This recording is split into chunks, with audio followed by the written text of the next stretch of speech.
Satu, dua, tiga. Assalamualaikum Assalamualaikum warahmatullahi wabarakatuh. Kami dari kelompok modul 17 akan mempresentasikan modul 17. Pertama akan disampaikan oleh Ayla. 17.1 Device and Small Network. Di bagian ini kita akan membahas perangkat-perangkat yang digunakan dalam jaringan kecil seperti rumah, sekolah, atau kantor. Walaupun jaringannya kecil, tetap perlu dirancang dengan baik agar koneksi stabil dan mudah digunakan. 17.1 Smart Network Topologies. Topologi jaringan adalah cara perangkat saling terhubung. Yang paling sering digunakan adalah topologi star karena semua perangkat terhubung ke satu switch atau router. Topologi ini lebih mudah dikelola dan jika satu kabel bermasalah, perangkat lain tetap bisa digunakan. 17.1.2 Device Selection for Small Network. Dalam membangun jaringan kecil, kita harus memiliki perangkat yang sesuai seperti router untuk menghubungkan ke internet, switch untuk menghubungkan beberapa perangkat, dan akses point jika ingin menyediakan jaringan Wi-Fi. 17.1.3 IP Addressing for a Small Network. Setiap perangkat jaringan harus memiliki alamat IP agar bisa saling berkomunikasi. Biasanya IP diberikan secara otomatis oleh DHCP sehingga pengguna tidak perlu mengukur alamat IP satu persatu. 17.1.4 Redundancy in a Small Network. Redundancy berarti menyediakan cadangan jika ada perangkat atau koneksi yang mengalami gangguan. Tujuannya agar jaringan tetap bisa digunakan meskipun terjadi masalah. 17.1.5 Traffic Management. Traffic management adalah cara mengatur lalu lintas data di jaringan agar tidak terjadi kemacetan. Dengan pengaturan yang baik, semua pengguna bisa mendapatkan koneksi yang lebih stabil dan cepat. Jadi, agar jaringan kecil bisa bekerja dengan baik, kita perlu memilih perangkat yang tepat, menggunakan topologi yang sesuai, mengatur alamat IP dengan benar, menyediakan cadangan jika diperlukan, dan mengelola lalu lintas jaringan dengan baik. Sekian dari saya, akan dilanjutkan oleh teman saya. Baik, di sini saya akan mempresentasikan pada 17.2 Small Network Application dan Protocols. 17.2.1 Common Application atau aplikasi umum. Pada jaringan kecil terdapat beberapa aplikasi yang sering digunakan untuk mendukung aktivitas sehari-hari, seperti web browser untuk mengakses website melalui internet, email untuk mengirim dan menerima pesan, file sharing untuk berbagi data antar pengguna dalam jaringan, lalu instant messaging untuk komunikasi secara cepat, dan mengakses untuk mengakses komputer dari jarak jauh. Aplikasi-aplikasi tersebut mempermudah komunikasi, kolaborasi, dan pertukaran data dalam jaringan. 17.2.2 Common Protocols atau protokol umum. Agar aplikasi dapat berkomunikasi dengan baik melalui jaringan, diperlukan beberapa protokol, diantaranya HTTP atau HTTPS untuk mengakses halaman web, SMTP, POP3, dan IMAP untuk layanan email, FTP untuk transfer file, DNS untuk menerjemahkan nama domain menjadi alamat IP, DHCP untuk memberikan alamat IP secara otomatis kepada perangkat. Protokol ini memastikan proses komunikasi data berjalan dengan benar, aman, dan efisien.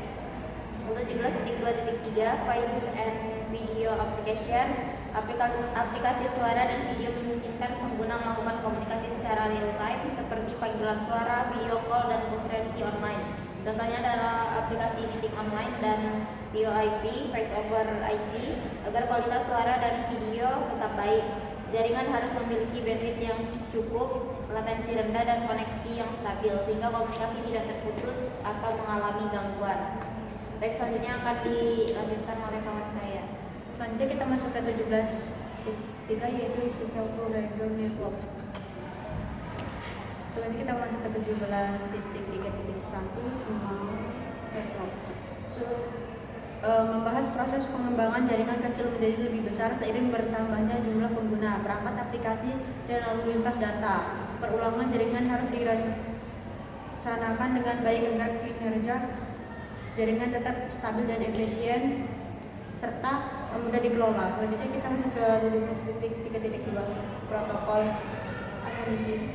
Ini menjelaskan proses analisis paket data yang melintas dari jaringan untuk memantau komunikasi, menemukan kesalahan, mengukur performa jaringan, serta membantu proses. Salah satu aplikasi yang sering digunakan untuk analisis protokol adalah RISC, Yuk kita masuk ke 17.3.3 Empoliner, yaitu membahas pentingnya memantau bagaimana pengguna memanfaatkan jaringan seperti waktu pengguna tertinggi. Aplikasi sering digunakan seperti penggunaan bandwidth. Informasi tersebut digunakan untuk meningkatkan kapasitas jaringan.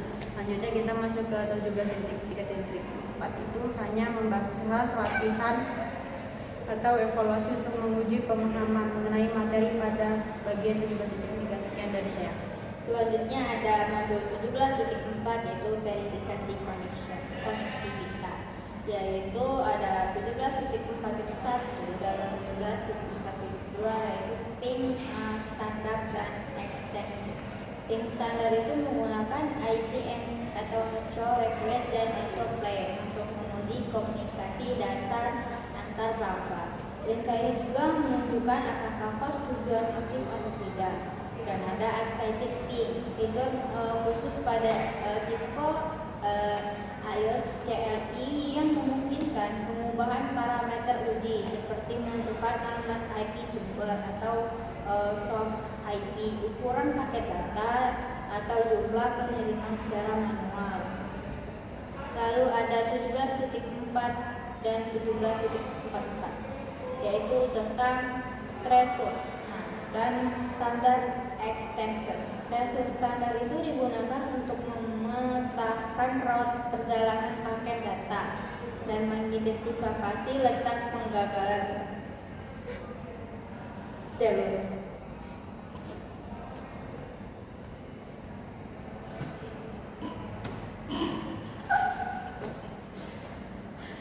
Lokasi hop atau router yang putus menuju tujuan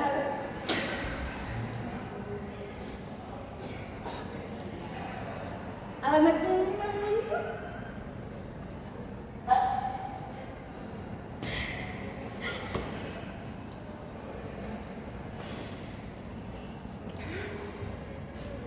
alat ini memanfaatkan nilai TTL atau time to life yang menaikkan secara bertahap, dan ada excited threshold memungkinkan modifikasi parameter pencarian route pada Cisco iOS. Ini dengan fungsi pada excited ping.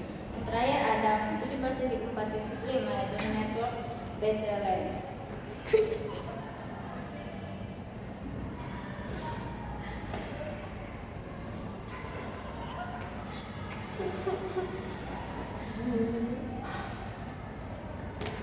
Definisinya dokumentasi kinerja jaringan dalam koneksi operasi.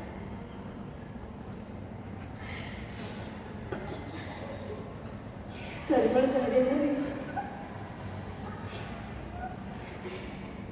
Sekian dari saya.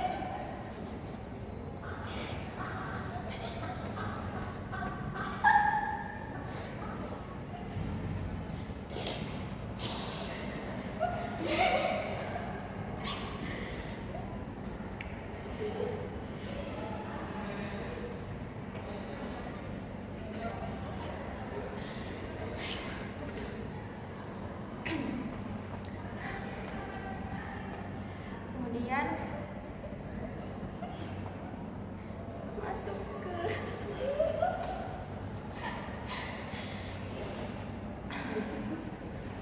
kemudian masuk ke 17.5 yaitu host dan perintah iOS.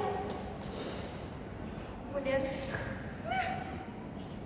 17.5.1 yaitu config.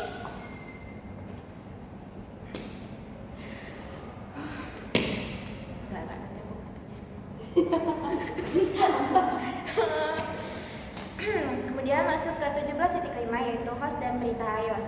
17.5.1 konfigurasi IP pada host Windows, menjelaskan cara melihat, memeriksa dan mengatur konfigurasi alamat IP pada sistem operasi. Windows menggunakan command prompt. Pengguna dapat mengetahui informasi seperti alamat IP, subnet mask, gateway, serta melakukan pengujian koneksi jaringan.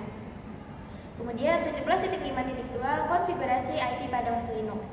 Membahas cara melihat dan mengelola konfigurasi alamat IP pada sistem operasi Linux melalui terminal. Materi ini juga menjelaskan pengguna beberapa perintah untuk mengecek kondisi jaringan dan memastikan perangkat telah terhubung dengan benar. Kemudian 17.5.3 konfigurasi IP pada host macOS. Menjelaskan cara memeriksa dan mengatur konfigurasi alamat IP pada perangkat macOS. Pengguna dapat melihat informasi jaringan serta memastikan pengaturan IP telah sesuai agar perangkat dapat berkomunikasi dengan jaringan. Kemudian 17.5.4 perintah ARP. Membahas fungsi perintah ARP untuk melihat dan mengelola tabel ARP yang berisi pasangan alamat IP dan alamat MAC. Perintah ini membantu dalam proses identifikasi perangkat yang berada pada jaringan lokal. Kemudian 17.5.5 mengulas kembali perintah show yang umum, menjelaskan kembali beberapa perintah show yang sering digunakan pada perangkat Cisco untuk menampilkan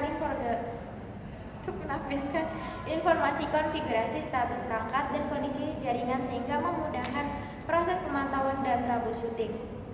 Kemudian 17.5.6 perintah show CDP neighbors menampilkan informasi mengenai perangkat Cisco yang terhubung secara langsung seperti nama perangkat, jenis perangkat, port yang digunakan, dan hubungan antar perangkat dalam jaringan. Kemudian 17.5.7 perintah show IP interface div digunakan untuk menampilkan ringkasan seluruh interface jaringan beserta alamat IP, status interface, dan kondisi protokolnya. Perintah ini sangat berguna untuk memeriksa apakah interface sudah aktif atau masih mengalami masalah. Sekian dari kelompok kami. Maaf jika banyak kurangnya. Kami akhiri. Wassalamualaikum